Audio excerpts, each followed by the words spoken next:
Interim tag has now been removed from his title. Michael Pickett is now officially Birmingham's newest police chief. Yeah, like many chiefs, though, he does face a lot of challenges as he officially takes over that department. The chief, Michael Pickett, joins us in studio this morning to address some of those challenges, talk about many things. Chief, good morning. Good morning.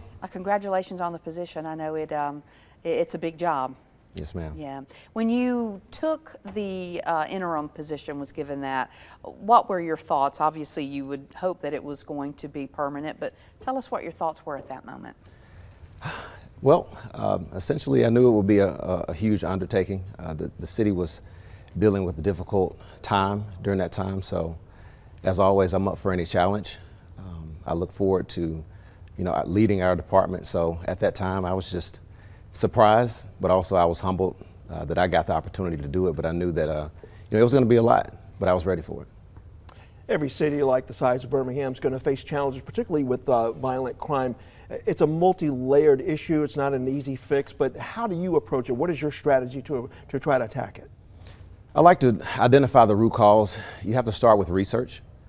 So we like to find out exactly what's the root of the crime, what's causing it. And once we identify that, we want to look at what are the methods that they use to walk that crime out.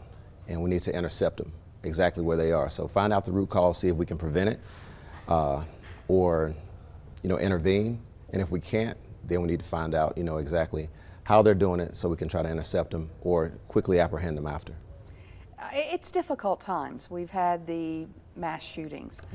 You've had a couple of people in particular responsible, you believe, for a lot of that. What are your thoughts on what's happening with younger people right now and the challenges that you and your department face with these young people who appear to disregard life in so many cases? So it's only a select few. So it's not many of our youth, it's just a select few of our youth. And for those select few, it may be just some of the exposure, some things that they may be exposed to. It may be a lack of opportunities that they see for themselves, a lack of hope, a lack of encouragement, a lack of mentorship. Those are some of the things. So if they don't feel that they have other options, they'll choose, what may be perceived as real when they watch music videos or hear rap songs. They perceive that's real. So if they don't see another option, they tend to trend in that direction. So how do you reach them? Well, you have to meet them where they are. You want to go into the community, see what their issues are, see what their problems are, give them hope, give them exposure to another opportunity, let them know that you have another option. And from there, hopefully they'll make that decision. Now, it's still their choice, but you have to let them know there's consequences if you choose to go down this road of crime, and there's opportunity if you choose not to.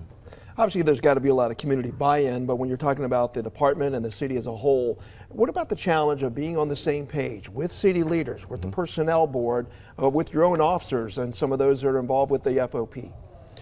Well, that's a part of doing business. We know that there's always going to be challenges because all three of us won't have the same exact thought process or idea, but what we have to do is work together to agree.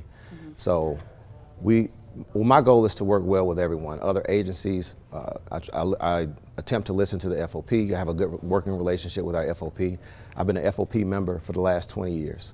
And I've been a police officer for the last 20 years, so I understand exactly what the needs are, what the concerns are. So I work with them well, and as you stated about the personnel board, we want to work well with them, So the key is trying to work with everyone to get the goal accomplished. So if you focus on that, I think you can make some good strides. I want to put you on the spot here if it's okay. What would be your honest assessment of Jefferson County judges and the job that they do in terms of people who have committed serious crimes not being put on the streets too soon? Well, first I'll say that the judges have a very, very difficult job.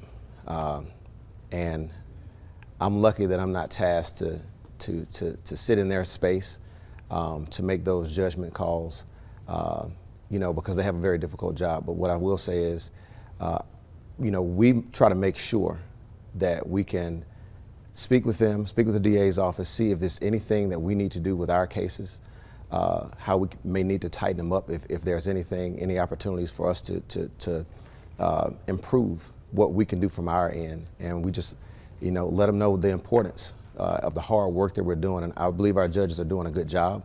But I think they're doing a good job. Essentially, we just have to communicate with them and make sure that they know we're willing to improve on anything we need to do on our end to ensure that our justice is served. Chief, I'm sure you've heard the comments, people outside the city saying things like, it's just too dangerous now to go to Birmingham. What is your response to that? What do you say? You've heard those, right? I'm sure. I've heard some things. I've seen some things online, but Birmingham is an amazing city, okay? Birmingham is a safe city. Now, there are pockets of crime, just like it is in every city. Every city in America has pockets of crime. But overall, Birmingham is a safe city. And our job, we're tasked with identifying those pockets and addressing those issues. But overall, Birmingham is definitely a safe city that you can come, you can enjoy, just like any other major city in the United States. Do you think it was an asset bringing somebody and promoting somebody within the department to be chief as opposed to bringing somebody from outside who might have a lot of experience in a bigger city? Well, I think there's pros and cons to both. In some instances, maybe some fresh blood, new blood is what's needed. And if you have someone that's in-house that has the ability to lead the department, I think you should promote within. When you promote from within, at least you have someone that knows the people that they're leading, that knows the challenges that they deal with, that knows the strengths and the weaknesses of that department, and there's a much shorter learning curve when you promote from within. Is being here so long, is it more personal to you, you feel? Absolutely. Expound on that a little bit before we wrap up. So yeah, so I spent a majority of my life at this point with the Birmingham Police Department. So it is personal, and this city is the city that I was born in, I grew up in.